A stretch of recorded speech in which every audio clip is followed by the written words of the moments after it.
vamos a continuar y lo haremos mediante otra lectura, porque hoy vamos a continuar el estudio de comentario del Evangelio de Lucas, ¿verdad? Y vamos al capítulo 20, del que ya una parte ya la comentamos el domingo pasado, sobre aquella pregunta que le hicieron, capítulo 20, desde el principio hasta el versículo 8. Os acordaréis que los fariseos y escribas y sacerdotes, todos estos le acosaron, le hicieron una pregunta después de que Jesús había estado en el templo enseñando e incluso había desbaratado allí las mesas de los comerciantes, etcétera, y había expulsado a algunos también. Habiendo hecho eso en el templo, pues los sacerdotes y los escribas y fariseos, todos estos principales gobernantes, le preguntaron a Jesús: ¿con qué clase de autoridad haces estas cosas? Y esto era una pregunta indudablemente muy pertinente y muy directa. La autoridad, ¿en qué residía la autoridad de Jesús? Y entonces Jesús, recordaréis que no respondió directamente. Jesús les dice: bueno, yo también os voy a hacer otra pregunta, y es sobre Juan el Bautista, si su bautismo era una cosa humana o era una cosa divina, si era de los hombres o era de Dios. Y ellos, después de pensarlo y viendo que las dos respuestas podrían tener malas consecuencias, dijeron que no lo sabían. Y entonces Jesús les dijo: bueno, pues yo tampoco os diré con qué autoridad hago estas cosas. Y hasta aquí llegamos el domingo pasado. Y ahora tenemos el versículo 9, capítulo 20, versículo 9. Vamos a leer desde el versículo 9 hasta el 18, os voy a leer este pasaje, que es una parábola.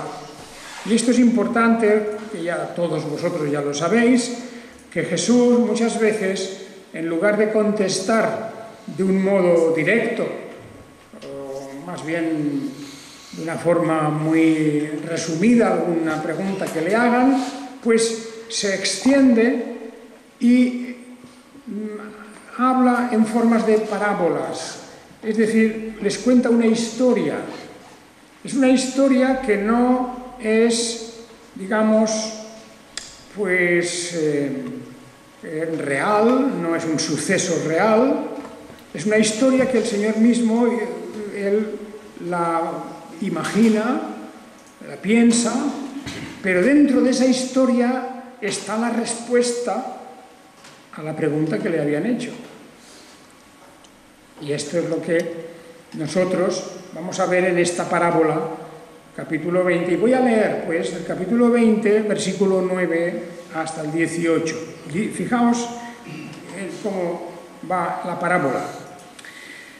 Comenzó entonces a decir al pueblo esta parábola: cierto hombre plantó una viña y la arrendó a unos labradores y se ausentó por una larga temporada.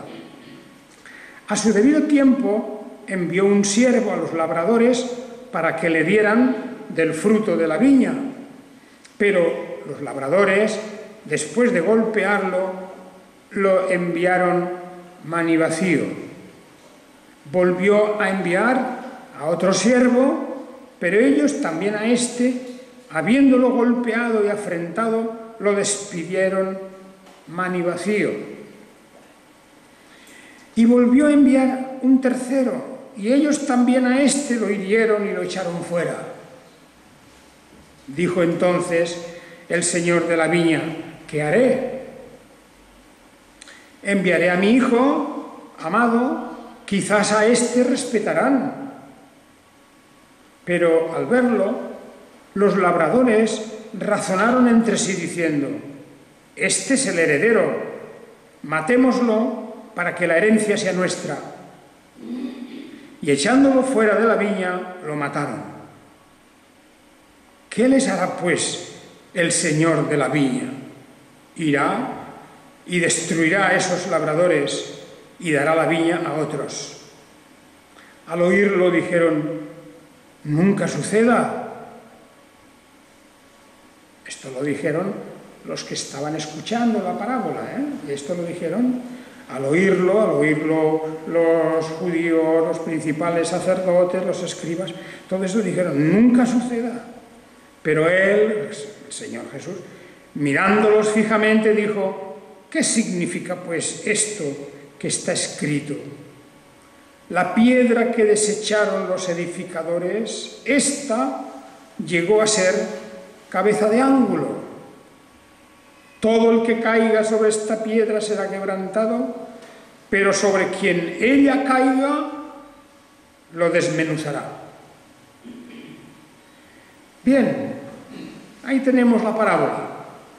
Ahí tenemos un texto que, como historia, como una pequeña historia inventada en este momento, pues tiene indudablemente unos rasgos de dramatismo y tiene unos rasgos también de veracidad, indudablemente, aunque es una historia inventada que no sucede en la realidad, pero es algo que se comprende que podría haber sucedido.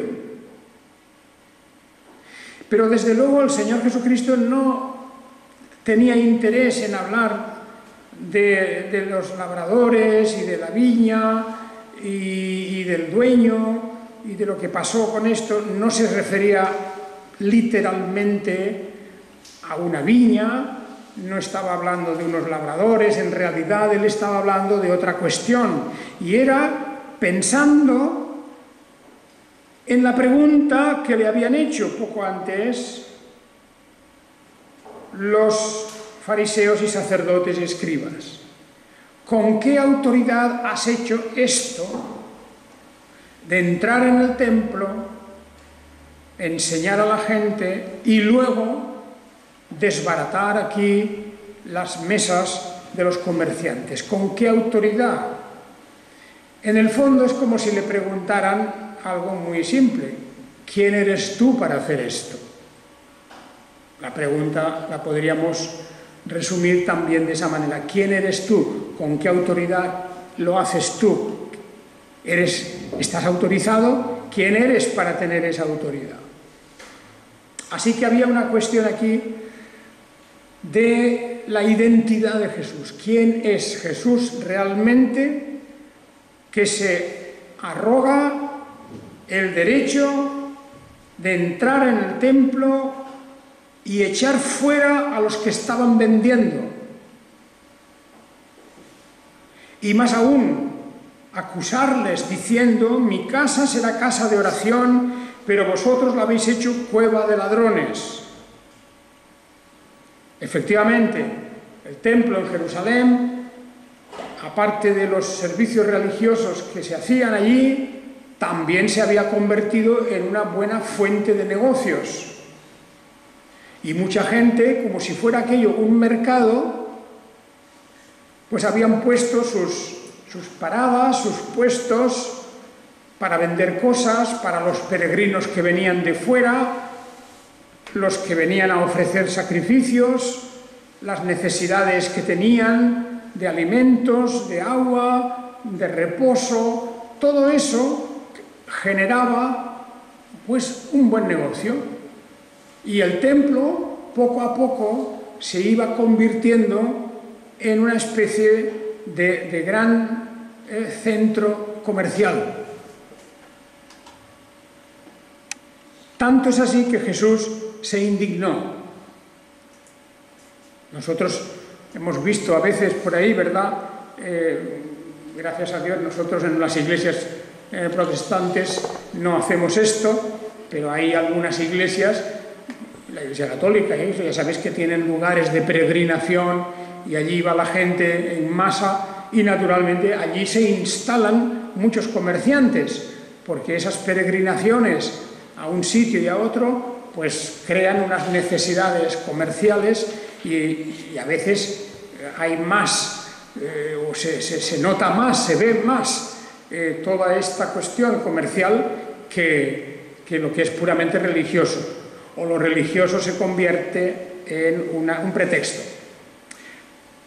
Eso se continúa viendo hoy, por ejemplo, si algún día vais a Jerusalén, pues claro, todo lo que se refiere a Jerusalén, a la fe cristiana, en los barrios y en los lugares donde hay algún recuerdo que se supone que era del cristianismo, pues allí hay tiendas y tiendas y tiendas vendiendo souvenirs y cruces y agua bendita del Jordán y tierra del Sinaí y yo qué sé, todo eso es un comercio muy grande, muy grande.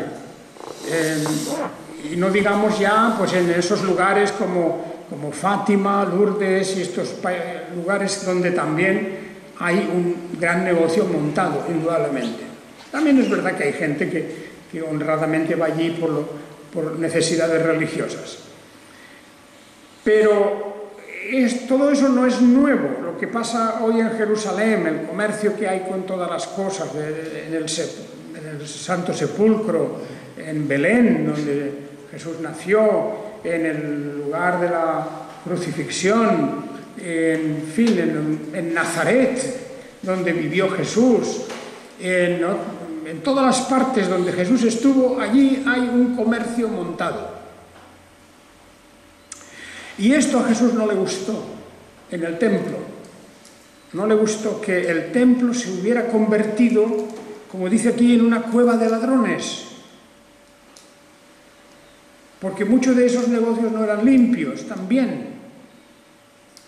Así que esta fue la cuestión que disparó toda aquella acción de Jesús. Y entonces, para contestar con qué autoridad lo hacía, como para decirles quién soy yo realmente para hacer esto, por qué lo hago, por qué he expulsado y he acusado a estos comerciantes y los he sacado de la casa de oración, porque este templo ha de ser una casa de oración. ¿Por qué lo hago? Y entonces viene la parábola. La parábola. Mirad, un hombre plantó una viña. ¿Qué os recuerda esa viña? ¿Qué os recuerda esa viña? Antes hemos cantado el Salmo 80. El Salmo 80, la estrofa número 3, dice: trajiste una viña de Egipto, o una vid. Trajiste una viña de Egipto, limpias la tierra de espinos, para sembrar la viña, oh Dios, que en toda tierra se arraigó. ¿Quién era la viña? La vid. La vid es un símbolo del pueblo de Dios, en aquel momento, Israel. La trajo desde Egipto porque libró a su pueblo de la esclavitud en Egipto y lo llevó a la tierra de Canaán y limpió la tierra de Canaán y expulsó a naciones paganas corrompidas y allí plantó a su pueblo. Era la viña del Señor. El dueño es el Señor mismo, el Dios Todopoderoso. Y en esta parábola dice que un hombre plantó una viña, pero la dejó en manos de otras personas, de unos labradores, aunque él era el propietario y desde luego se ocupaba y preocupaba por la viña, el trabajo y todo lo que era la explotación de la viña y el fruto, todo eso lo tenían que conseguir y hacer los labradores. Habían unas personas interpuestas. Y entonces el dueño se marchó por una larga temporada y de pasado ya un tiempo, cuando él calculó que se había recogido la vid, que se había vendido el fruto, entonces fue para que le dieran una parte, la parte que le correspondía. Habían hecho un trato, tanto para vosotros, tanto para mí, y él fue a recoger el fruto de la vid. Pero realmente Los labradores, cuando vieron a aquel servidor que venía de parte del amo para recoger el producto de la vid, pues lo golpearon y lo enviaron con las manos vacías. De manera que se rebelaron, asumieron como la situación como si fuera la viña propia de ellos. Seguramente pensaban, diciendo eso que muchas veces se dice, si nosotros la hemos trabajado, pues es nuestra, lo cual no es cierto. Una cosa es el trabajo, que está remunerado, que tenían su remuneración, otra cosa es la propiedad. No sabemos de qué manera y cuánto le había costado a aquel hombre tener esa propiedad. Él también había hecho su esfuerzo para tener esa propiedad, o tal vez era de la herencia de sus padres. De manera que derechos tenía él, por supuesto. Pero los labradores dijeron, no, nosotros hemos trabajado, es nuestro. Y lo enviaron a las manos vacías. Volvió a enviar a otro siervo y ocurrió lo mismo. Lo golpearon, lo afrentaron y lo despidieron con las manos vacías. Y así hasta un tercero. Otro tercero, también a este lo hirieron y lo echaron fuera. Bueno, ahí tenemos ya un símbolo que hay que recordar. Todo esto, esta parábola de la vid, de los servidores, de los labradores, todo eso hemos de trasladarlo, ¿a qué se refiere todo eso? ¿Qué sentido tiene esa parábola? Pues es fácil. Naturalmente, el dueño es Dios mismo. Dios Padre es el dueño. La vid es el pueblo de Dios. Aquel campo, aquellas viñas, ¿verdad?, que tenían que dar un fruto y tenían que utilizarse, etcétera, todo eso era el pueblo de Dios. Y estos labradores, pues eran los que trabajaban la viña. Y aquí Jesús está apuntando a los sacerdotes, a los escribas, a los fariseos, a los ancianos que formaban parte del Sanedrín, a todos estos eran los labradores, que habían pensado que como ellos eran los que trabajaban entre el pueblo, en la viña, pues pensaban que la viña era de ellos. Y se habían olvidado que la viña es de Dios. El pueblo de Dios es propiedad de Dios, no es propiedad de los servidores o ministros o de los que forman parte de la jerarquía o de cualquier ministerio que haya. Estos no son los dueños, no tienen derechos sobre la propiedad y por lo tanto no pueden hacer lo que quieran. No pueden arrancar las vides, por ejemplo. No se las pueden traspasar a otra persona. Ellos tienen que hacer lo que está acordado. Lo que está acordado, solamente lo que realmente tienen ellos estipulado. Trabajar la viña, darle una parte del producto al dueño y lo otro quedará para ellos. Pero nada más que esto.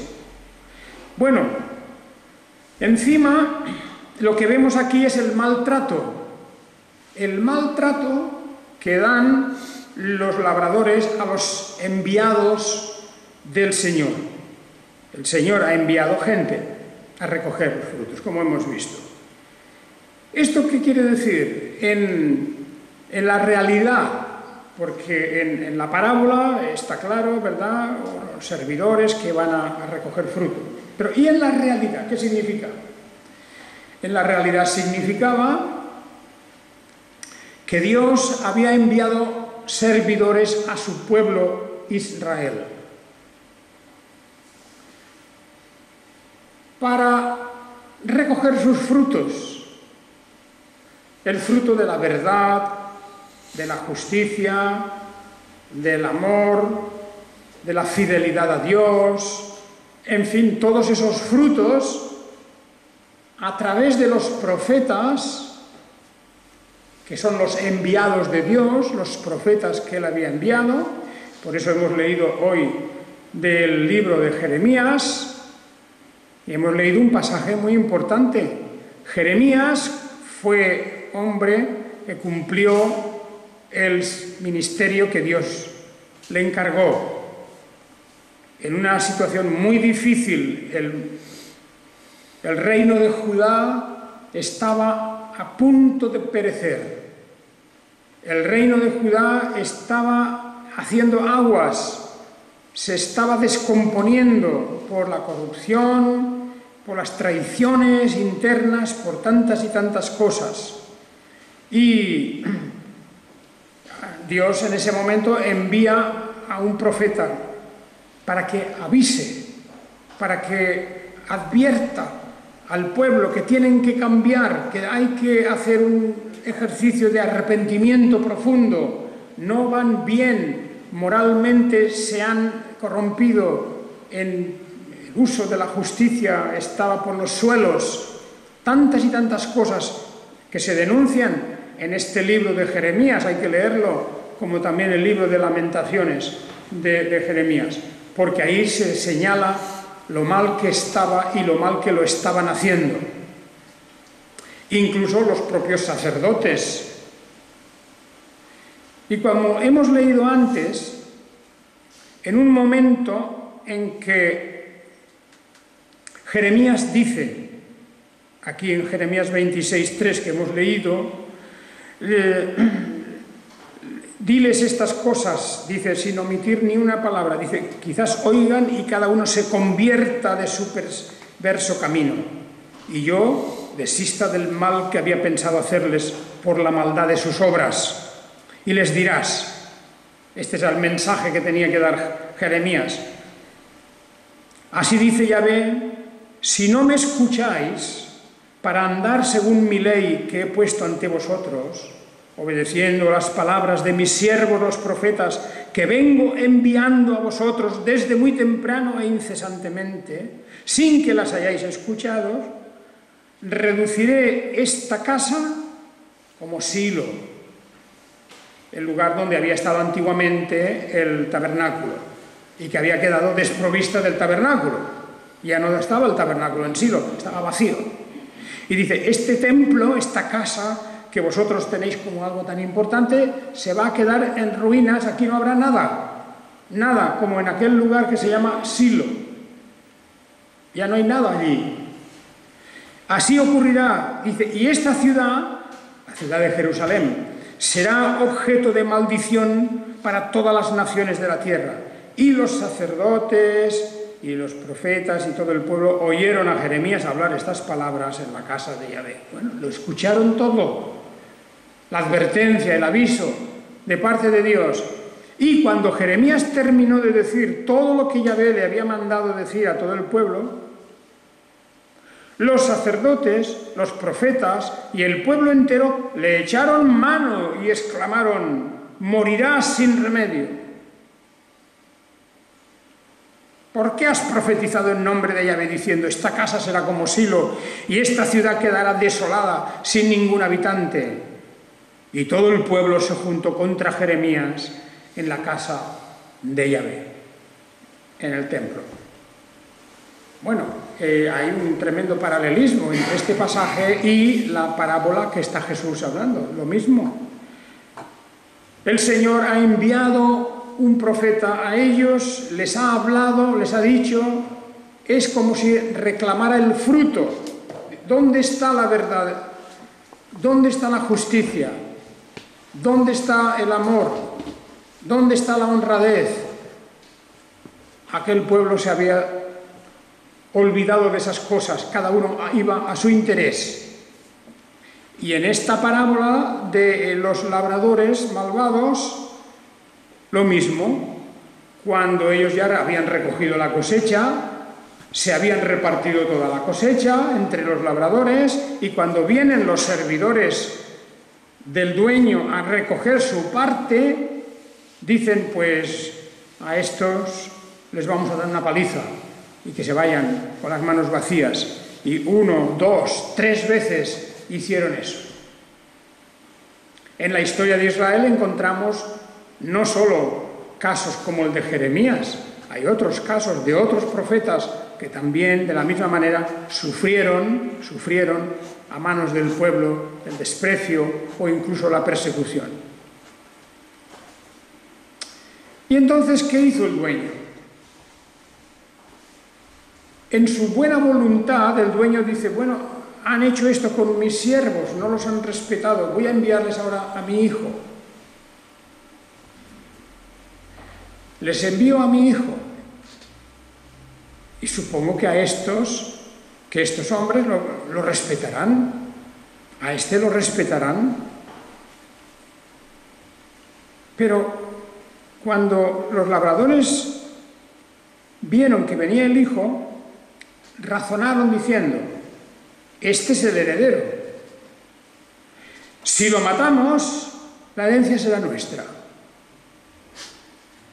Ese razonamiento tendría alguna base, tal vez había algún acuerdo, habría algún acuerdo en el contrato que hicieron, tal vez era un señor, que no, esa es la idea que se transmite en esta parábola, un señor que solamente tenía un hijo y no tenía a quien darle la herencia más que a este hijo. Y entonces, sabiendo esto los labradores, o habiendo acordado tal vez, como diciendo, mirad, si mi hijo muriese, esto será vuestro. Posiblemente había algún acuerdo aquí. Sea como sea, el razonamiento de ellos era, vamos a matar al heredero. Y lo hicieron. Lo echaron fuera de la viña y lo mataron.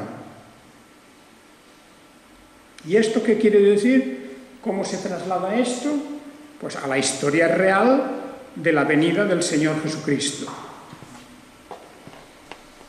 El Hijo eterno, el Hijo amado, el unigénito del Padre, este vino y se hizo hombre, se hizo humano. El Verbo se hizo carne, dice, el Logos, la palabra de Dios eterna se hizo humano y habitó entre nosotros. Y su nombre es Jesús. Y Jesús viene y nace en Israel, en medio de su pueblo, y nace de una mujer israelita. El Espíritu de Dios hace que esta mujer conciba y dé a luz este hijo, no engendrado por ser humano, pero engendrado por el Espíritu de Dios en el seno de María misma. Esa es la transmisión de lo que la Biblia nos está diciendo y la doctrina bíblica.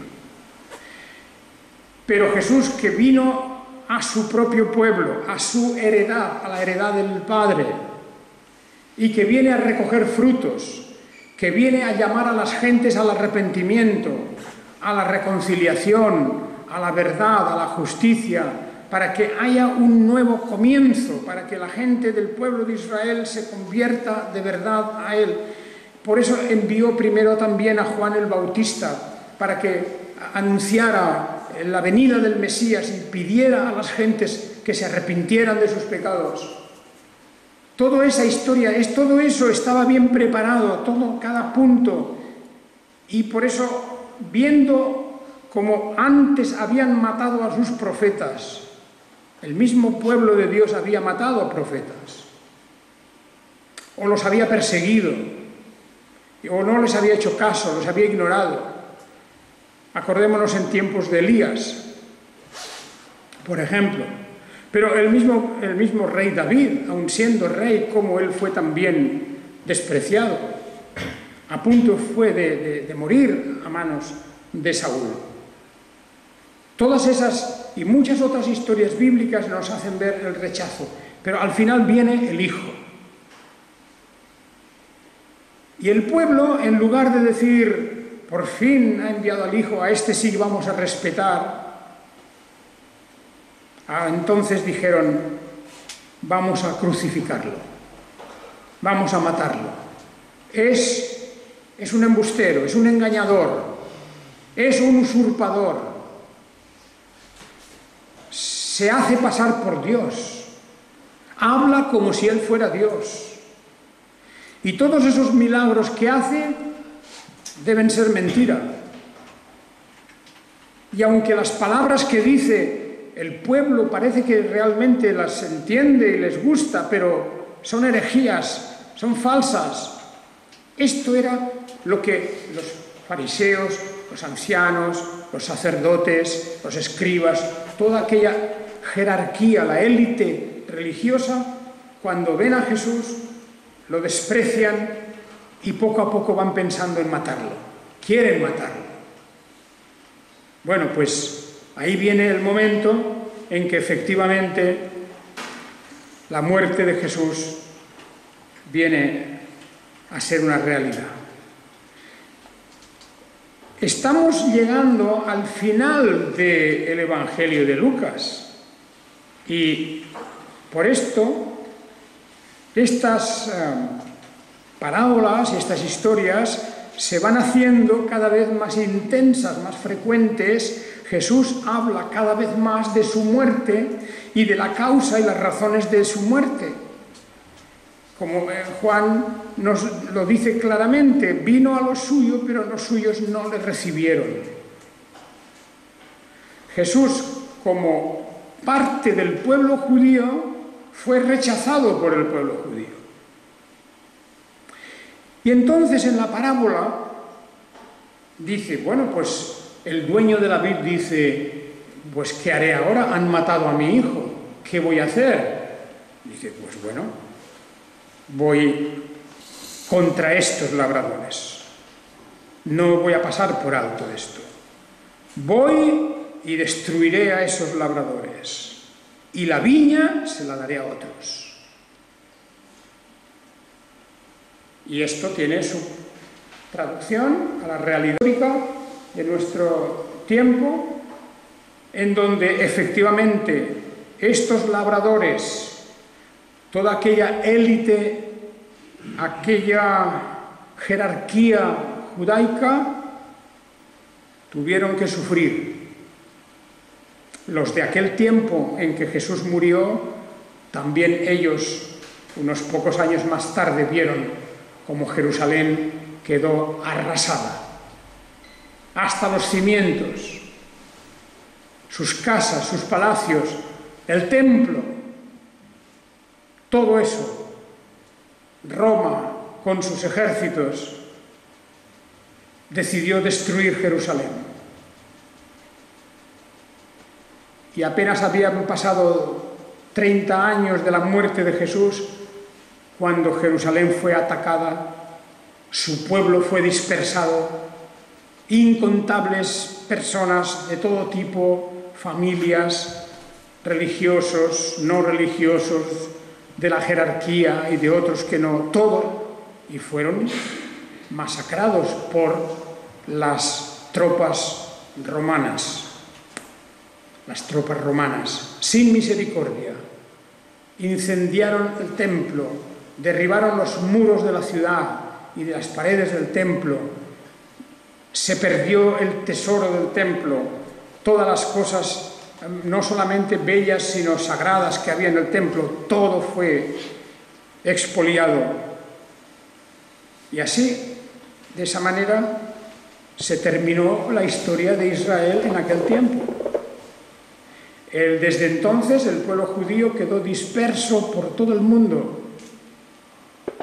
Marcharon unos hacia Grecia, otros hacia Egipto, llegaron muchos hasta España mismo, pero por todas partes desunidos, perdieron su identidad prácticamente, tardaron mucho tiempo en empezar otra vez y nunca fue igual que antes. Y ahora dice el Señor, y la viña se la daré a otros. Lo que traducido en la doctrina y en la historia bíblica quiere decir que como Él vino a los suyos y los suyos no le recibieron, el mensaje del Evangelio se traspasó a los que no eran judíos. Las promesas fueron dadas a los que no eran judíos, a todo aquel que creyera que Jesús es el Salvador, el único Salvador. Todo el que crea que Jesús es el Señor tendrá vida eterna. Todo aquel que para quien Jesús sea el Señor y Salvador de su vida, al precio de su sangre, de su sacrificio, éste tiene asegurada la salvación y la vida eterna. Ese es el mensaje.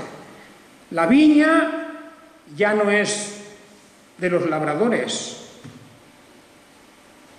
Al hijo lo han matado, pero ellos han perdido la viña y luego también la vida. Y por lo tanto, ahí tenemos la historia en esta parábola tan sencilla, en donde vemos los pensamientos inicuos de esos dirigentes religiosos judíos que quisieron matar al hijo, y lo hicieron. Por eso fijaos que muy pronto ya vamos en estos capítulos finales de Lucas es de quien más detalles nos da de la muerte y de la pasión de Jesús, de todo el sufrimiento y dolor de Jesús, pues es porque todo el Evangelio está escrito de cara hacia este final, para que entendamos por qué muere Jesús en una cruz. No fue un accidente, no fue por nada malo que hubiera hecho, es porque su pueblo y los dirigentes de su pueblo dijeron: crucifiquémoslo, nos es molesto,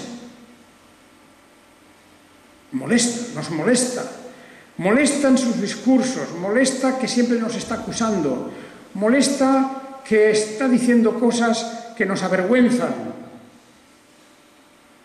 pero no querían arrepentirse, ni querían cambiar. Entonces, la reacción es una reacción violenta. Lo echaron fuera de la viña y lo mataron. Y a Jesús lo llevaron fuera de la ciudad, a un monte, que era el monte Gólgota, y allí lo crucificaron. Y la gente, durante el breve juicio que se hizo públicamente, con la presencia de aquel procónsul romano, de Pilatos, la gente gritó: crucifícalo, crucifícalo, acabemos ya. Esto es lo que ocurrió. Bien, pues esa parábola es esencialmente, en pocas palabras, Jesús nos da la historia de toda la redención, fijaos. Es una parábola tan sencilla, tan humana, porque es algo que ocurre en la realidad de cada día. Una cosa semejante puede ocurrir. Pero la historia va a la profundidad de decir: aquí tenemos la historia de la redención. Los que fueron llamados primeros, esos serán los últimos. Los que tenían el derecho de ser hijos quedan desheredados. Lo pierden todo, porque no recibieron al Señor de los cielos. Un toque para todos nosotros, finalmente. Nuestra relación con el Señor Jesucristo, aunque no le vemos, lo conocemos por medio de las páginas de la Biblia. Aquí conocemos a Jesús, su carácter, su personalidad, su obra, su sacrificio, por amor a nosotros. La Biblia, claro, es letra y papel, ¿verdad? Es tinta y papel, pero aquí hay un mensaje, una palabra, la palabra de Dios, y esa palabra debemos creerla y recibirla, porque con eso tenemos la promesa de la vida eterna. Que el Señor os bendiga a todos. Amén.